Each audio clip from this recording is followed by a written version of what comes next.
अस्सलाम वालेकुम नाज़रीन, मैं हूं फैज़ान इलाही। आप जानते हैं कि असम्बली के मुश्तरका इजलास में जो है 33 के करीब जो बिल है वो हुकूमत ने पास किए हैं और हुकूमत ने दर हकीकत ये बिल पास करने में कामयाब हो गई है। ये बिल कामयाब जो पास होने के बाद जो मुल्क की सियासत है वो एक नए या अगले फेज़ में हमें कहना चाहिए कि दाखिल हो चुकी है, जिसमें जो अपोजिशन है वो एक नई शक्ल में सामना आने चाहती है। बज़ाहिर के उनका जो माजी का तसलसल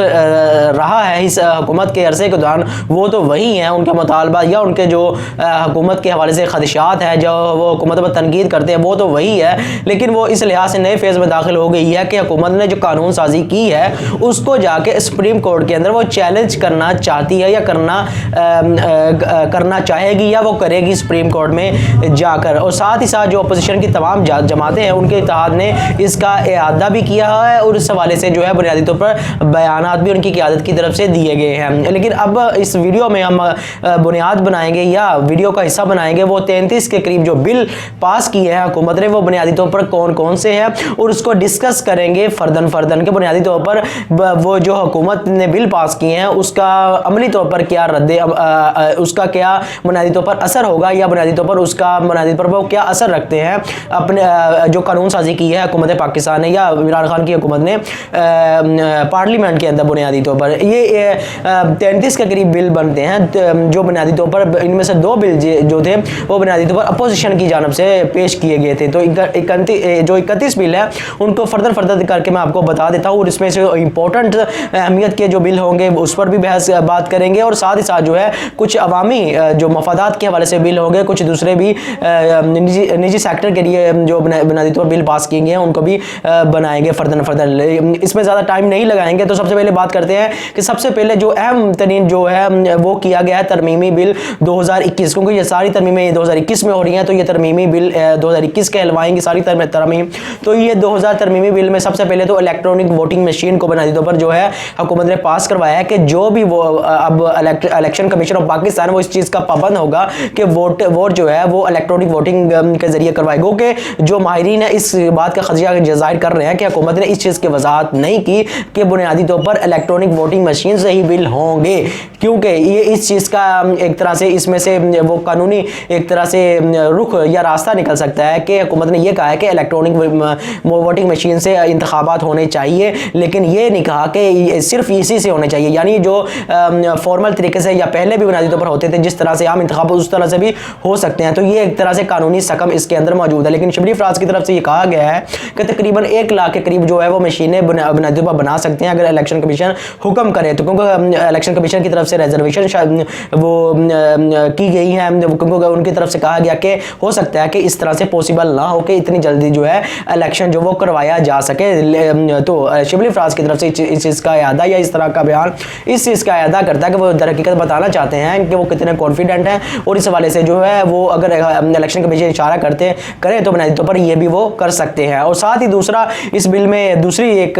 ज़ैली शिक के तौर पर देखें तो ओवरसीज़ जो पाकिस्तानी हैं 90 लाख के करीब ये पाकिस्तानी बनते हैं जिनको वोटिंग का हक दिया गया है। 48 लाख के करीब ये है मशरिक़ वस्ता जिसमें मुत्तहिदा अरब अमारात, सऊदी अरब इन ममालिक में ज़्यादा रहते हैं, कतर, ओमान, कुवैत, बहरीन में भी रहते हैं और इसी तरह के से हम कह सकते हैं कि 21 लाख के करीब जो है वो यूरोप में रहते हैं और इसी तरह 13 लाख के करीब जो है वो नॉर्थ अमेरिका में बुनियादी तौर पर रहते हैं। इसी तरह कुछ जो अफराद है 3 लाख के करीब वो एशिया के दूसरे ममालिक में रहते हैं और इसी तरह जो है 2 लाख के करीब जो है वो मुख्तलिफ जो ऑस्ट्रेलिया 1 लाख से ज़्यादा जो है ऑस्ट्रेलिया के अंदर बुनियादी तौर पर पाकिस्तान की आबादी रहती है। ये तो टोटल बुनियादी तौर पर 90 लाख के करीब जो है पाकिस्तानी बन जाते हैं। उनको ओवरसीज़ पाकिस्तान को वोटिंग का हक दिया गया है, क्योंकि मुख्तलिफ ममालिक में इस हवाले से मुख्तलिफ राय जो है वो पाई जाती है वोटिंग के हवाले से, क्योंकि फ्रांस यूरोप का वाहिद मुल्क है जिसमें वोटिंग का हक हर उस शख्स को हासिल है जो बैरून मुल्क में रहता है, चाहे वो 10 साल से रह रहा हो, 5 साल से रह रहा हो, 1 महीने से रह रहा हो या 20 साल से रह रहा हो, बहरहाल वो वोट का हक इस्तेमाल कर सकता है। लेकिन बुनियादी तौर पर दूसरे ममालिक में मगरबी हो, चाहे वो यूरोप या अमेरिका की मुख्तलिफ रियासतों में भी मुख्तलिफ इस हवाले से कवानीन है, लेकिन बुनियादी तौर पर हर मुल्क में अंदर जो है वो वोट का हक बैरून मुल्क रहने वाले या ओवरसीज लोगों को बुनियादी तौर पर दिया जाता है। यही जो है पाकिस्तानी गवर्नमेंट ने या पाकिस्तानी हुकूमत ने या इमरान खान की हुकूमत ने ये मौक़िफ़ अपनाया कि ओवरसीज़ पाकिस्तानी जिनकी एक मजबूत और बहुत बड़ी तादाद है, जो बुनियादी तौर पर नौजवान एक बहुत बड़ा तबका है जो कि ओवरसीज़ पाकिस्तानी कहलाता है, कि बुनियादी तौर पर वो दर हकीकत एक रेमिटेंसेस की शक्ल में बहुत बड़ा पैसा या बहुत बड़ी एक रकम है जो बुनियादी तौर पर $30 अरब बुनियादी तौर पर वो पाकिस्तान भेजते हैं। तो इस तबके को बुनियादी तौर पर अपनी वोट कास्ट करने का हक होना चाहिए, अपने नुमाइंदे को चुनने का बुनियादी तौर पर हक बहरहाल होना चाहिए। तो हुकूमत की तरफ से ये जो मौक़िफ़ अपनाया गया। तो इसी तरह दूसरी बात करें, दूसरा बिल वो था आलमी अदालत इंसाफ यानी इंटरनेशनल कोर्ट ऑफ जस्टिस के उस पर नज़रसानी गौर फ़िक्र बिल। इसे कहा गया कि 2021 ये दर हकीकत ये है कि कोई भी गैर मुल्की या कोई भी फ़र्द जिसे मिलिट्री कोर्ट जो सज़ा देती है वो अपील कर सकेगा, जो है अपने खुद कर सकेगा या अपने किसी तरफ से नुमाइंदे की तरफ से रब्ता कर सकेगा अपने मुल्क के किसी कौंसलर ऑफिसर से और उस सज़ा के ख़िलाफ़ नज़रसानी के हवाले से अपील दायर करेगा। ये दर हकीकत हुकूमत ने इंटरनेशनल कोर्ट ऑफ जस्टिस के फैसले के हवाले से जो है उन्होंने कहा था कि जो कुलभूषण यादव का मामला है उस पर क्योंकि मिलिट्री कोर्ट ने 2017 में उन्हें फांसी की सज़ा दी थी मुल्क के अंदर जो है जासूसी के जरिए दहशतगर्दी के फैलाने के हवाले से। तो बुनियादी तौर पर इंटरनेशनल कोर्ट ऑफ जस्टिस ने कहा था कि आप इसकी फांसी के हवाले से नज़रसानी करें। तो इसलिए हुकूमत ने यह कानून साजी आइन के अंदर बुनियादी तौर पर की है। और साथ ही साथ अगर तीसरे बिल की बात करें तो national college of arts institute है, ये हैदराबाद के अंदर है। ये क्योंकि पहले कॉलेज था, अब इसको यूनिवर्सिटी का दर्जा दे दिया गया है। अब अगर चौथा जो बिल है वो स्टेट बैंक ऑफ पाकिस्तान के हवाले से है। इसका नाम है state bank of Pakistan banking services corporation ordinance 2001। इसमें तरमीम की गई हैं। ये ऑर्डिनेंस 2001 है, यानी 2001 में तरमीम बुनियादी तौर पर की गई है। इसमें यह कहा गया कि एक्टिंग मैनेजिंग डायरेक्टर है जो वो उसको 60 के दिन के अंदर तैनात किया जाएगा। लेकिन व्यूज़ आपको मैं एक चीज़ क्लियर कर दूं कि जो IMF के हवाले से जो बिल है वो इस बिल से ये बिल उससे अलग है। इस लिहाज से है कि IMF के साथ जो हमारी रिजर्वेशन या इख्तलाफात वो चल रहे हैं हुकूमत के बुनियादी पर, वो ये है कि IMF चाहता है कि स्टेट बैंक को खुद मुख्तार अदारा बना दिया जाए, ऑटोनमस एक अदारा बना दिया जाए, यानी उसके गवर्नर्स हो या डिप्टी गवर्नर्स हो, उसके डायरेक्टर्स हो या उसका जितना भी अमला बैंक के अंदर काम करता है वो इस्तिस्ना हासिल होगा। अगर किसी किस्म की माली बेज़ाब्तगी उनकी आती है सामने तो बुनियादी तौर पर उन्हें इस्तिस्ना हासिल होगा, या वह हुकूमत की कार्रवाई से बुनियादी तौर पर या अदालत की कार्रवाई से बिल्कुल इस्तिस्ना बुनियादी तौर पर या एक्सेप्शन उन्हें बुनियादी तौर पर हासिल होगा, यानी उन पर किसी किस्म का हाथ नहीं डाला जा सकेगा। और स्टेट बैंक ऑफ मामला है वो डायरेक्ट IMF के जरिए चलाएगा। तो दर हकीकत ये एक तरह के मुल्क की जो एक सोवरेंटी है उसको उसके अदारे की जो सोवरेंटी है जिसको बुनियादी तौर पर मातहत होना चाहिए पार्लियामेंट के या अदालत के बुनियादी तौर पर, तो बुनियादी तौर पर उसकी सोवरेंटी को चैलेंज करने के हवाले से IMF के बिल से ये अलग है। इस लिहाज से है कि इसमें सिर्फ ये कहा गया है कि बुनियादी तौर पर, और ये एक बात नोट कर लें कि वो जो बिल है IMF का वो ऑर्डिनेंस 1956 कहलाता है, और ये जिस ऑर्डिनेंस में तब्दीली की गई है ये ऑर्डिनेंस 2001 कहलाता है। तो बुनियादी तौर पर ये भी एक बुनियादी कानूनी फ़र्क है। और साथ ही साथ ये जो बिल है इसमें ये इस लिहाज से IMF वाला जो बिल है और इस बिल में मुमासले इस लिहाज से है कि इसमें यह कहा गया है कि जो इक़दामात बुनियादी तौर पर जो इक़दामात बैंक के अफसरान करेंगे वो बुनियादी तौर पर उनको तहफ़्फ़ुज़ हासिल होगा। इस लिहाज से कि अगर कोई इक़दाम अच्छी नीयत के हवाले से करेंगे तो बुनियादी तौर पर उन पर किसी किस्म की कार्रवाई नहीं की जाएगी। अब ये अच्छी नीयत या बदनीयत का जो है वो कोई मयार मुकर्रर नहीं किया गया कि बुनियादी तौर पर वो क्या मयार होगा जिससे पता चलेगा इन्होंने बदनीयत की बुनियाद पर या अच्छी नीयत की बुनियाद पर ये इक़दाम उठाया था जिससे मुल्क को या बैंक को ज़्यादा फ़ायदा हुआ या बुनियादी तौर पर नुकसान हुआ। ये इस तरह की इस बैंक की बुनियादी तौर पर कुछ खामी भी बुनियादी तौर पर सामने आ जाती है। और बुनियादी तौर पर जो एक 5वां बिल बुनियादी तौर वो इस्लामाबाद में अंदर फलाई जो तंजीमें हैं उनकी रजिस्ट्रेशन रेगुलेशन और सहूलतकारी के लिए एक अथॉरिटी बना दी गई है। और एक जो इससे अगला बिल है वो मुस्लिम फैमिली लॉ तरमीमी बिल है। इसमें जो बुनियादी तौर पर ये मुस्लिम फैमिली लॉ जो बुनियादी तौर पर फ़िक़्ह हनफियत के तहत बुनियादी तौर पर फैमिली लॉ मुल्क के अंदर डेवलप है। मुल्क के अंदर हम बात करें तो वो तो है ही, लेकिन पूरे बर्र सगीर में बुनियादी तौर पर जो फ़िक़्ह है वो बुनियादी तौर पर हनफियत ही है, क्योंकि आप जानते हैं कि जब से 1206 से यहाँ पे ख़ानदान गुलामा खिलजी और लोधी जितने भी हुक्मरान आए या आखिर पर मुग़ल बादशाह है वो शुरू हुई इसी दिन से 1206 में जहाँ पे ये जो तबका आया था या उनके साथ उलमाए कराम भी आए थे वो फ़िक़्ह हनफी से ताल्लुक़ रखते थे, जो बुनियादी तौर पर कह सकते हैं कि बर्र सगीर में सिर्फ फ़िक़्ह हनफियत ही आई। इसी तरह हम कह सकते हैं कि हदीस और कुरान का भी बुनियादी तौर पर एक बुनियादी तौर पर बाद में एक तरह से इस लिहाज से आई कि बुनियादी तौर पर फ़िक़्ह जो है वो बुनियादी तौर पर तकरीबन 600-700 साल तक जो है मरकज़ी हैसियत बुनियादी तौर पर रखती थी। तो बुनियादी तौर पर इसी वजह से फ़िक़्ह हनफियत हनफियत है जो बुनियादी तौर पर पूरे बर्रसगीर के अंदर मौजूद है, क्योंकि फ़िक़्ह हनफी ही बुनियादी तौर पर आई थी। इमाम अहमद बिन हम्बल या दूसरे जो फ़िक़्ह हैं वो बुनियादी तौर पर नहीं आ सकी थी। तो इसी वजह से ये बर्रसगीर जो पूरा फ़िक़्ह हनफियत के हवाले से जाना जाता है। तो इस शिक फैमिली लॉ में भी बुनियादी तौर पर तरमीम कर दी गई है। वो अहले तशय्युअ जो हैं उनके लिए बुनियादी तौर पर तरमीम की गई हैं कि उनके अंदर जो है वो एक तो ये है, उन्होंने कहा था कि कानून लाहौर हाई कोर्ट का रावलपिंडी का जो बेंच है उन्होंने ये हुक्म दिया था कि अहले तशय्युअ के लिए जो बेवा है उसके हकूक़ के तहफ़्फ़ुज़ के लिए कानून साजी की जाए। वो कानून साजी करनी थी जो फ़िक़्ह जाफ़री है उनके हवाले से। तो उसमें तरमीम की गई है और ये तरमीम जो की गई है वो मुस्लिम फैमिली लॉ तरमीमी बिल शिक 4 में और शिक 7 में की गई है, जिसमें जो बेवा है उसके ख़ावंद की जो वरासत है उसकी तकसीम फ़िक़्ह जाफ़रिया की शरीयत के मुताबिक होगी, यानी वो अपने लिहाज से कुरान और शरीयत की तशरीह करते हैं। तो उस हवाले से उसी तरह तशय्युअ के यहाँ जो तलाक के मामलात हैं उसकी भी जो बुनियादी तौर पर फ़िक़्ह जाफ़रिया के मुताबिक अहले तशय्युअ के लिए मामलात होने चाहिए। तो इसका बुनियादी तौर पर जो है एक तरह से कानून साजी कर दी गई है या ये बिल पास कर दिया गया है। और एक इससे अगला जो बिल है वो है इंसदाद रेप। इसमें इन्वेस्टिगेशन और ट्रायल, इसके लिए ये कहा गया कि अगर कोई रेप करता है तो उसके लिए खुसूसी अदालतें पब्लिक अस्पताल यानी जो गवर्नमेंट के हॉस्पिटल्स हैं उनमें एक ख़ास सेल बनाया जाएगा और तफ्तीश के दौरान जो जदीद आलात वो इस्तेमाल किए जाएंगे। ये इस बिल का हिस्सा है या उसकी बुनियादी तौर पर शिकें हैं। और इसके साथ साथ ये भी कहा गया है कि इस बिल के मुताबिक स्पेशल प्रोसिक्यूटर यानी जो इस्तगासा है उसकी तैनाती हो सकेगी। JIT जॉइंट इन्वेस्टिगेशन टीम भी बनाई जा सकेगी। इस बिल के तहत रेप करने वाले का नादरा के जरिए डाटा जमा किया जा सकेगा ताकि ज़्यादा से ज़्यादा जो है मालूमात हासिल हो सके। और इसके अलावा जो शख्स झूठी तफ्तीश करता है यानी झूठा चालान पेश करता है या गलत दरख्वास्त देने वालों को भी सज़ा भी दी जा सकेगी। इस बिल की एक शिक के हवाले से जो पीपल पार्टी के 3 रुकन हैं वो नफीसा शाह, डॉक्टर नफीसा शाह साहिबा और नवीद कमर और हुसैन तारिक ने इख्तलाफी नोट लिखा था कि खुसूसी अदालतें बुनियादी तौर पर कायम नहीं होनी चाहिए कि इससे कौमी खजाने पर बोझ बनता है। लेकिन बुनियादी तौर पर आप जानते हैं कि इस मुल्क के अंदर 21 लाख के करीब ऐसे केसेज हैं जो पेंडिंग है, ज़ेर इल्तवा है, जिनका अभी फैसला होना बाकी है। तो इस लिहाज से इस पस मंज़र में देखें तो बुनियादी तौर पर खुसूसी अदालतें बना देना ये दर हकीकत एक खुश आइंद इक़दाम इस लिहाज से होगा कि रेप के जो मुकदमात हैं उनका बुनियादी तौर पर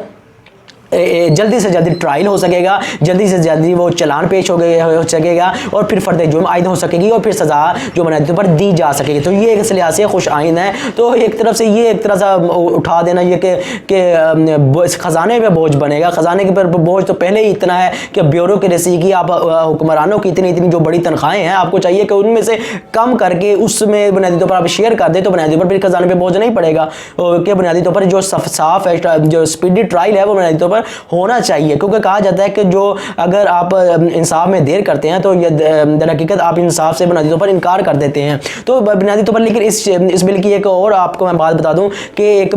ये था कि बिल के अंदर ये कहा गया था कि जो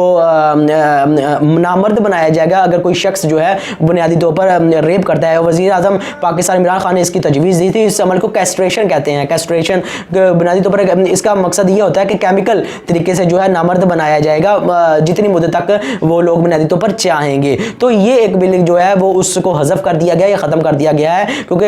ये गैर इस्लामी था बुनियादी तौर पर। उसको हज़फ करके बुनियादी तौर पर इस बिल का हिस्सा अब नहीं बनाया गया। ये बिल बुनियादी तौर पर ख़त्म हो चुका है। इसके साथ ही हैदराबाद इंस्टीट्यूट को बुनियादी तौर पर टेक्निकल एंड मैनेजमेंट साइंसेज को डिग्री अता करने वाला एक अदारा बना दिया गया है। उससे अगला बिल है इस्लामाबाद में रेंट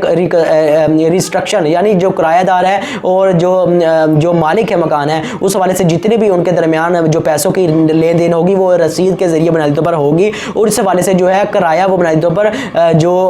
हर साल बाद जो है वो किराया बढ़ता जाएगा। और इस हवाले से एक कुछ कारपोरेट कंपनीज की रिस्ट्रक्चरिंग के हवाले से तरामीम की गई हैं। कुछ कंपनियों की महफूज ट्रांजेक्शन्स की रजिस्ट्री यानी उनके पैसों के हवाले से जो उनको तहफ़्फ़ुज़ फराहम करने के लिए की गई है। Public service commission of Pakistan के हवाले से जो बुनियादी तौर पर उनके जो 2017 और 16 के जो कवानीन थे उनकी तोसी के लिए की गई है। और इस्लामाबाद के अंदर अंदर एक यूनिवर्सिटी और जिसका नाम इस्लामाबाद यूनिवर्सिटी रखा गया है, वो बहरिया गल्फ के अंदर बनाने के लिए मंजूरी दी गई है, जो बुनियादी तौर पर यह बिल भी पास कर लिया गया है। और रेवेन्यू रिकॉर्ड को बेहतर बनाने के लिए, उसको डिजिटलाइज करने के लिए का एक बिल जो है वो पास किया गया है। इसी तरह जो सरमायाकार है उनके आसानियाँ, कारोबार में आसानियाँ पहुँचाने के लिए, ताकि ज़्यादा से ज़्यादा इस सरमायाकारी हो सके मुल्क के अंदर, उस हवाले से जो है वो तरमीम की गई है। और एक तरमीम है वोकेशनल एंड टेक्निकल तालीम के बोर्ड के मामलात के हवाले से। वोकेशनल टेक्निकल तालीम बुनियादी तौर पर व्यूज़ ये होती है कि किसी खास पेशा में आपकी महारत, तो उसके लिए आपको तरबियती जो अदारे होते हैं, तो बुनियादी तौर पर उस हवाले से जो है आप बुनियादी तौर पर उन अदारों में जाके किसी भी खास बुनियादी तौर पर मौजू पर आप महारत हासिल कर सकते हैं, और ताकि आप आसानी से आपको जॉब्स मिल सकें। और पाकिस्तान के अंदर तकरीबन 3500 से ज़ायद जो है वो वोकेशनल या ट्रेनिंग या टेक्निकल ऐसे अदारे काम करते हैं कि जो कि बुनियादी तौर पर इस तरह की जो है किसी भी काम पर एक टेक्निकल या वोकेशनल तालीम जो है या पेशा वराना तालीम जो आपको फराहम करते हैं, ताकि आप किसी एक ख़ास हुनर में हुनरमंद हो जाएँ और अपने आसानी से जो बुनियादी तौर पर पैसे कमा सकें। तो इस हवाले से जो है एक national vocational technical training commission बुनियादी तौर पर बना दिया गया है। और साथ ही साथ इससे अगला जो बिल है वो पाकिस्तान अकेडमी ऑफ लेटर्स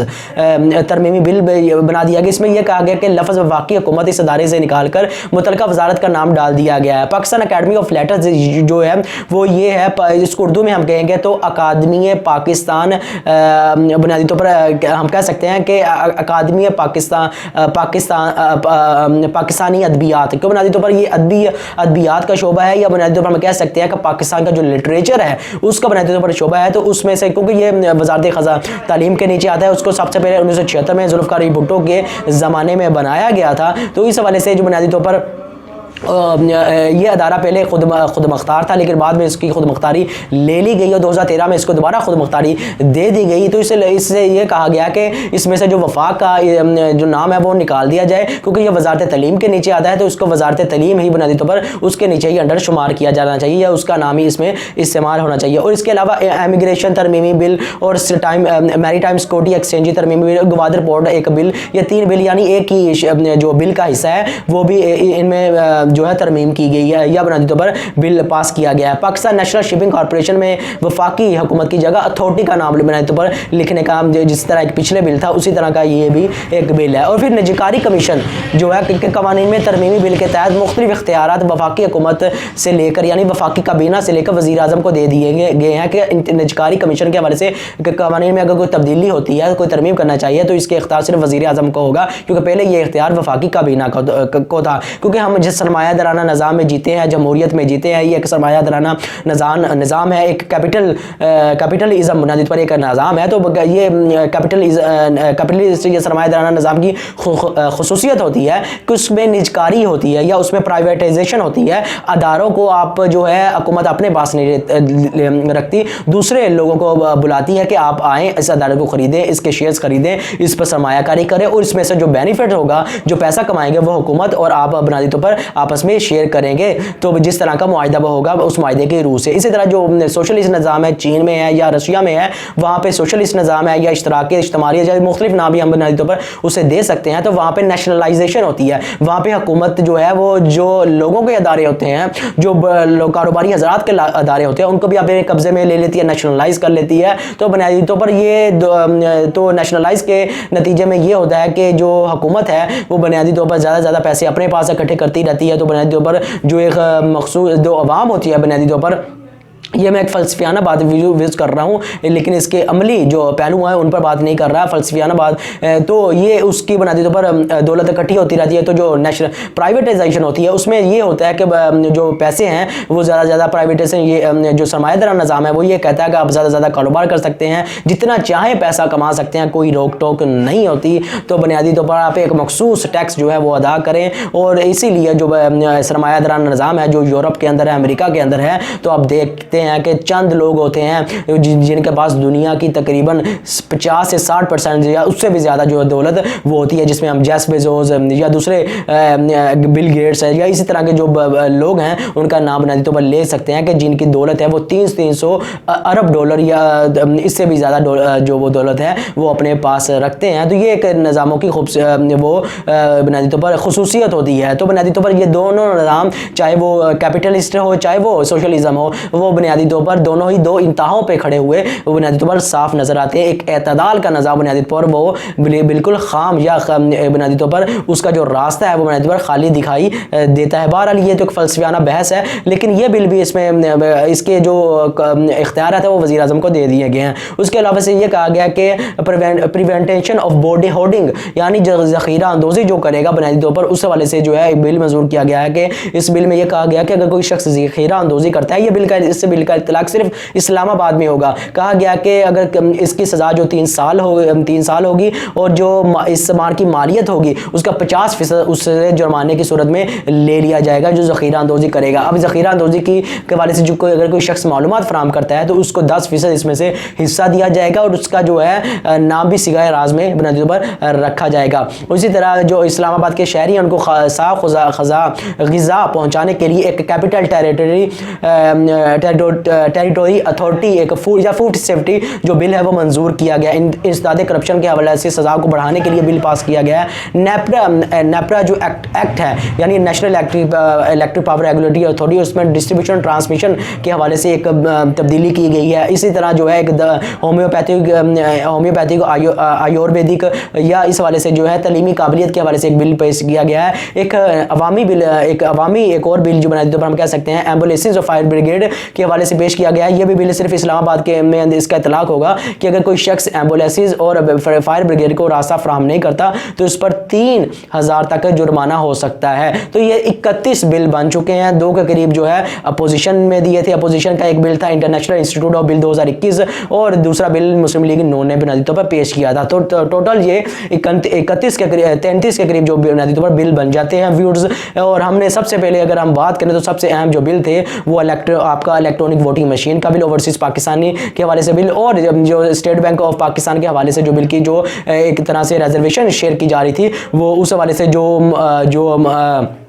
असल सूरत हाल थी वो मैंने आपके सामने रख दी। उम्मीद है आपको इस वीडियो के हवाले से जो है इस जो कानून साजी हुई है हमारी पार्लियामेंट के अंदर, क्योंकि कवानीन तो बुनियादी तौर पर बन जाते हैं, अब उनकी जो इम्प्लीमेंटेशन है वो बुनियादी तौर पर मानी खेज इस लिहाज से होती है कि जब तक आप इम्प्लीमेंट नहीं करते, कानून को नाफज नहीं करते, बुनियादी तौर पर उस वक्त तक कानून साजी का कोई फ़ायदा नहीं होता। लेकिन आवाम अपने नुमाइंदों को इलेक्ट करती है, पार्लियामेंट के अंदर बिठाती है ताकि वो कानून साजी कर सके जिसके नतीजे में आवाम को जो ज़्यादा से ज़्यादा वो फ़ायदे हो सकें। अब इन का फ़ायदा होता है या नहीं होता ये तो हम मुस्तकबिल में ही दे सकेंगे। तो मेरी आपसे गुजारिश है चैनल को सब्सक्राइब करें, लाइक करें और बेल का आइकॉन ज़रूर दबाएं। आपका बहुत बहुत शुक्रिया।